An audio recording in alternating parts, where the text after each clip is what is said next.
They came across the open field in tight formation, tanks grinding forward, infantry at their heels, drunk on victory. Just yesterday, they had obliterated 4 American divisions without breaking stride. They weren't expecting resistance. They weren't expecting us. I was crouched behind a .30 caliber machine gun, frostbitten hands gripping the trigger, my breath clouding in the frozen air. My uniform was soaked, my boots stiff with ice. We hadn't eaten in 2 days. We hadn't slept in 3. Our foxholes were shallow, dug with trembling arms, into ground frozen like iron. When we heard the tanks wind up through the fog, every man in that line knew this was it.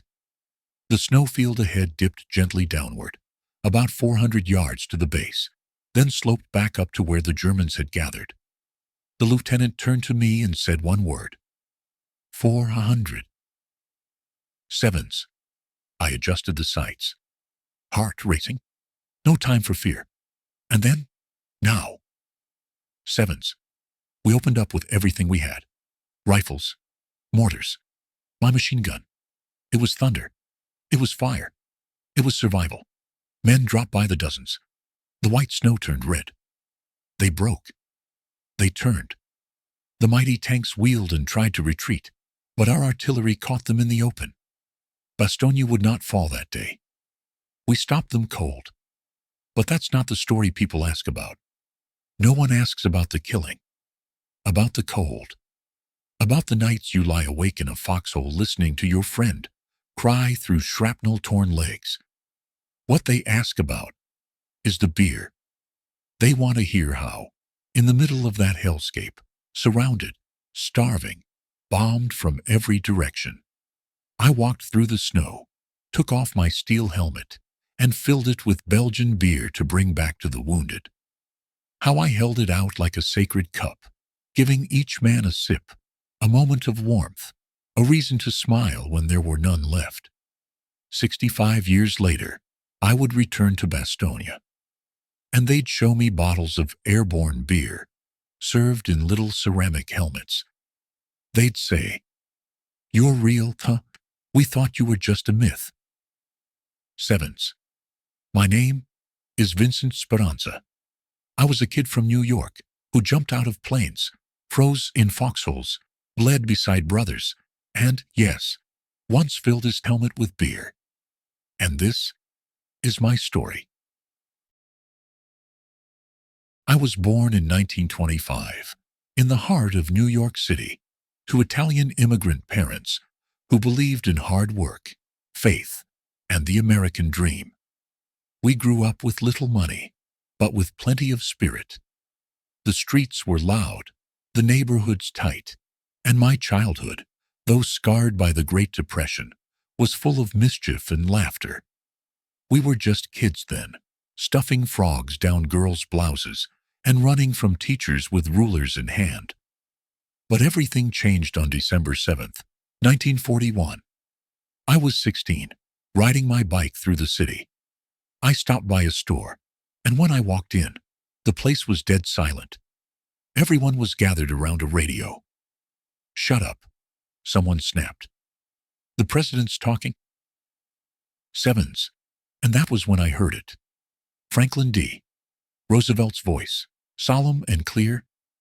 "A state of war exists between the Empire of Japan and the United States of America." Evans. I flew home, shouted for my father to turn on the radio. My brothers and I stood there listening, as our future shifted right beneath our feet. My father turned to us and said something I'll never forget. "They won't take me. I'm too old. But I expect my sons to serve. Boys, this country must not fail." Sevens. We were just boys, but in that moment, we knew what we had to do. We threw on our fathers' hats, grew out what little facial hair we had, and marched into the recruitment office claiming to be 18. The sergeant took one look at us and laughed. "Come back when you're men." Sevens. So, I waited. I turned 18 in March 1943, and before long, I was in uniform, standing in line at Fort Benning, Georgia, while a master sergeant barked orders and scared the hell out of us. That was the start of 19 weeks of infantry training. We loved every minute of it. We weren't scared. We were eager, us. The world was burning, and we wanted in. But then came 4 more weeks of advanced infantry training. Then 2 more of heavy weapons school. Then maneuvers. Then jungle training. We kept asking, when do we get to fight? 7s. Then one day, 3 C-47s dropped parachutes in a demonstration field. The captain said, "This is the parachute infantry. You get 50 extra bucks a month if you volunteer." 7s. And just like that, I found myself jumping out of planes, training to kill, and learning how to survive. I was a paratrooper now, and the real war was still ahead. The first jump was unlike anything I'd ever experienced. We'd trained for it, practiced the parachute landing fall, packed our own chutes, then spent the weekend praying we did it right. We joked about it, acted tough, lit cigarettes to mask the nerves. But when the doors opened at 1,200 feet and the wind screamed through the fuselage, every ounce of bravado vanished. I stood in line, third man out. The static line hooked to the cable above. The sergeant shouted over the roar of the engines, "Stand up, hook up, stand in the door." My heart was pounding. I thought of my father, the way he said goodbye before I left for the train. He hadn't said much on the walk there, just silence between 2 generations.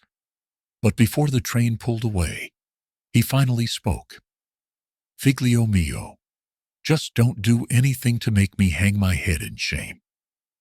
That's what echoed in my mind as I stood at the edge of the open door, looking down at nothing but clouds and the earth far below. Then the light turned green. The man ahead of me jumped. Then the second. And then it was my turn. I leapt. The feeling is hard to describe. For a second there's nothing. No connection to the earth. No support, no sound. Just wind and weightlessness. Then the static line yanks. The chute deploys. And suddenly you're floating in silence. The fear disappears. It's beautiful. But then comes the landing. Your boots hit hard. You roll, just like they taught you.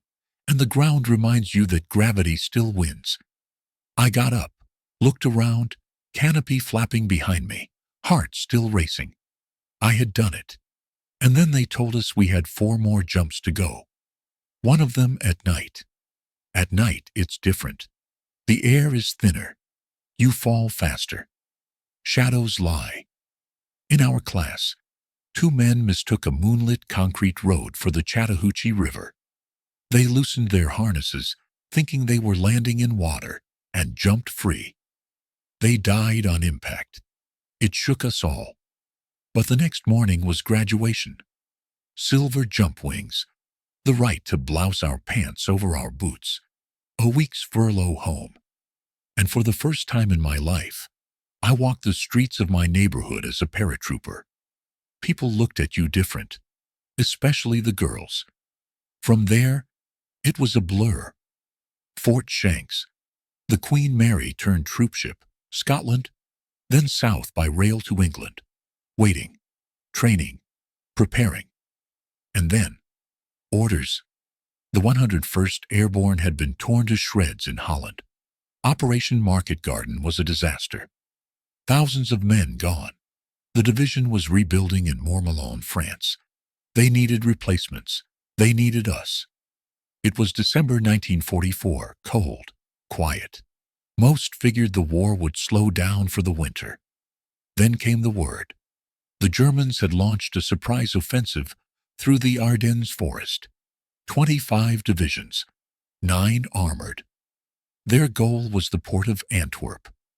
And there was only one road network they had to take, a small Belgian town called Bastogne. We were woken at 4 a.m. by our sergeant screaming, Drop your cocks and grab your socks. We're moving out. We thought we were jumping. We weren't. Trucks were waiting. Men scrambled for gear we didn't have. No helmets, no rifles. I was a machine gunner without a weapon. The sergeant said, "Make a list. We'll stop and get what you need." We believed him. We always believed them. But that ride through the freezing night, packed shoulder to shoulder, no sleep, no food, no warmth, that was when it started to feel real. We were on our way to Bastogne, and no one, not even the generals, knew what we were walking into. We rolled into Bastogne cold, wet, hungry, and unarmed. No one had gotten the gear they were promised. Some men didn't even have rifles. All I had was a trench knife tucked into my boot. Our uniforms weren't meant for winter. Cotton jackets, thin gloves, no thermal anything. The snow blew sideways through the trucks, and the wind cut through every layer like it wasn't even there. We were miserable. But Bastogne was worse. It was chaos. The town was already packed with stragglers from 4 shattered American divisions. The Germans had ripped through them like paper and left them in full retreat. Those men were broken, bloody, hollow-eyed, and they were streaming past us in the opposite direction. We were heading into the storm. They were barely escaping it. We asked them for gear, rifles, ammunition, even helmets. Some gave them freely. Others we just took. I saw a guy with a light .30 caliber machine gun slung over his shoulder, and I said, "That looks too heavy for you. Let me help you with it." And just like that, I had a gun. We barely had time to think. My regiment, the 501st, was the first to push out of town. No one told us what we were walking into, just that the Germans were coming, fast, in force. They sent us up the Longueville Road. We didn't know it at the time, but that was one of the main routes the Germans planned to use to take Bastogne. We were walking straight into their path. Our commander, Colonel Ewell, only had 1 battalion ready when he ran into the lead German elements. Instead of pulling back, he ordered an attack. It shocked them, slowed them, bought us time to dig in. It may have saved Bastogne, but we didn't know that then. We were too busy trying to dig holes into frozen ground with bare hands and dull entrenching tools. The dirt was like stone. Every strike sent a jolt up your arm. Your shoulder would bounce back, your knuckles bloody. It took hours just to get a hole deep enough for 2 men and a machine gun. And just as we finished, they told us to move. Again and again. By the 3rd move, we didn't even bother digging. We scraped away the snow and collapsed onto the frozen earth. Our bodies were shutting down. We were beyond tired. Then came the fog. Thick, silent, drowning everything. At dawn, it started to lift, slowly, like a curtain rising on a stage you never wanted to see. We spotted them through the gray. German tanks lining up, their 80 yards swinging into place. Infantry forming ranks behind them, full of swagger. They had just crushed 4 American divisions. They didn't know the 101st Airborne was waiting for them. The ground sloped downward in front of us, about 400 yards across a field of untouched snow, then back up to where they stood, armored and proud. The order came down. Set your guns for 400. We didn't say a word, just adjusted the sights, locked in and waited. The tanks roared. The infantry followed.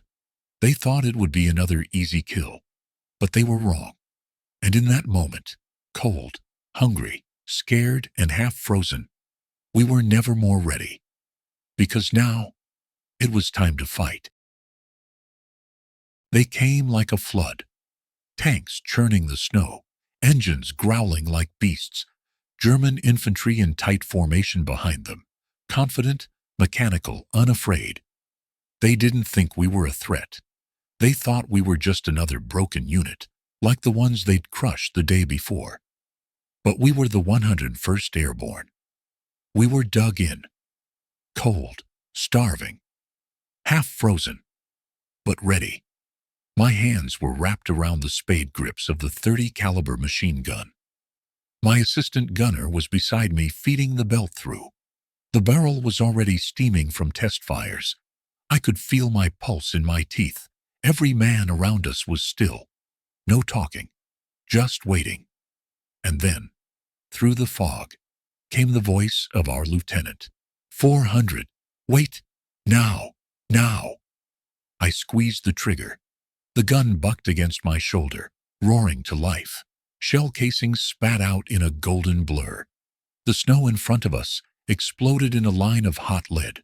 Rifles cracked, mortars thumped, bazookas fired. Every single man in our line lit up that field. And the Germans walked straight into it. They dropped in waves, one after another.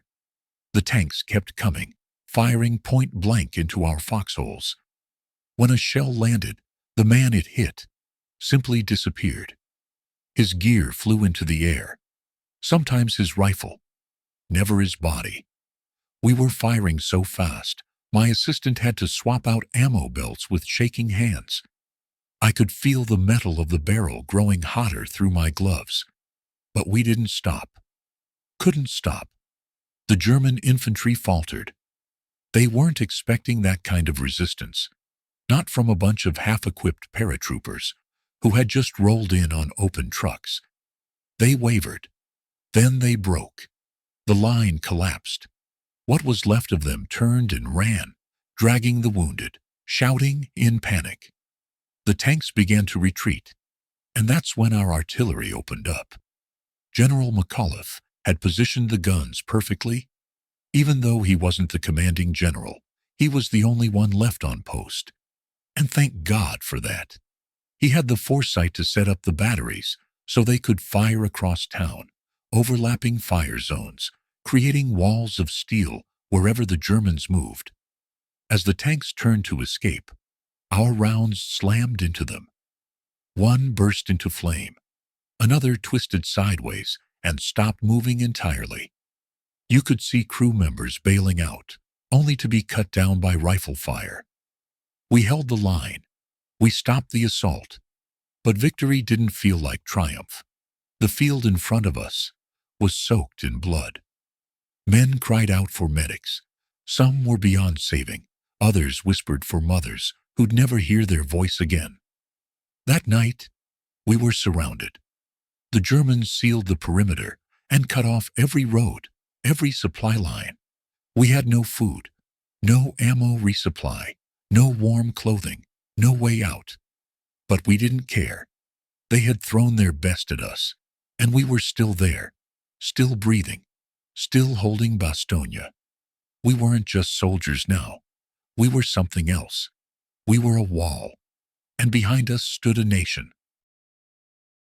When the guns finally went quiet, we were different men. I was no longer the boy who had jumped out of planes with a heart full of fire. I had seen friends torn apart beside me, dug graves in frozen earth.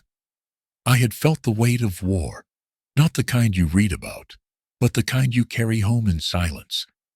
But the world remembers something else. Not the blood, not the fear, not the nights we shook in foxholes waiting for death. They remember the helmet. That ridiculous, frozen steel pot I filled with beer to cheer up my wounded buddy in the church. I didn't do it to be remembered. I did it because he was cold, broken, and scared. And I thought, maybe just one sip of beer could remind him that the world still had something warm in it. Years later, I went back to Bastogne. They called me a legend. They served me airborne beer in little ceramic helmets with my story printed on the bottle. They showed me a foxhole and said, "This was yours." And for a moment, I wasn't 85. I was 19 again, gripping a machine gun, waiting for tanks to come through the fog. I broke down. because I realized something. We don't choose the things that define us. Not really. I fired thousands of rounds in that war, earned medals, watched men die. But what they remember is the beer, that helmet, that gesture. And maybe that's not so bad. Because if in the middle of hell, a young soldier could still think to make someone smile, maybe that's what survival really means. Not just making it through, but holding on to a little humanity, even when the world goes dark. My name is Vincent Speranza, and I carried more than bullets into Bastogne. I carried hope. If this story moved you, don't let it stop here. Hit that like button to honor Vincent Speranza and the brave souls of Bastogne. Subscribe to this channel for more powerful, true stories of courage, sacrifice, and humanity in the darkest of times. And if you believe stories like this deserve to be remembered, share this video with someone who needs to hear it. Because history lives only if we keep telling it.